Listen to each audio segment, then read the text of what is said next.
Hey team, let's do a question of the day today. A project manager is developing the project management plan for a software implementation that will store customer data. Midway through planning, the organization's legal team announces that several regions where the product will be used have updated privacy requirements. The project must comply before release.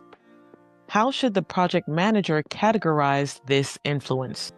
An organizational process asset, because it will be added to internal compliance documentation for future projects. B, an enterprise environmental factor internal to the organization because it impacts internal systems and processes. C, an enterprise environmental factor external to the organization because it's driven by laws and other regulations outside of the company's control.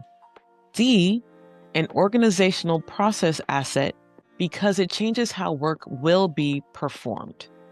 What's the correct answer, team? The correct answer is C. And if you guessed that, that's awesome. If not, let's talk through why. Updated privacy requirements and legal regulatory conditions come from outside of the organization. The project team cannot decide that they can change them. What they have to do is understand how they need to work within these constraints that are now shaping their planning and their decisions. And that's exactly how EEFs work. So let's talk through why some of the other answers were incorrect. Let's first start with A and D. So answers A and D directly deal with organizational process assets.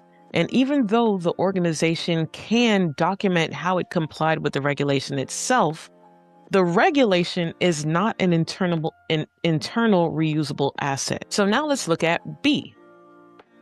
Although the regulatory change may impact our internal systems and workflow, it still remains that the overall constraint affecting our project comes from that external source. Although it might be close, it's not quite on the mark. So I hope this scenario was helpful, especially our talking through the why and why not. An answer might be correct. If you're interested in more questions like this, follow me for more. And until then, keep driving forward.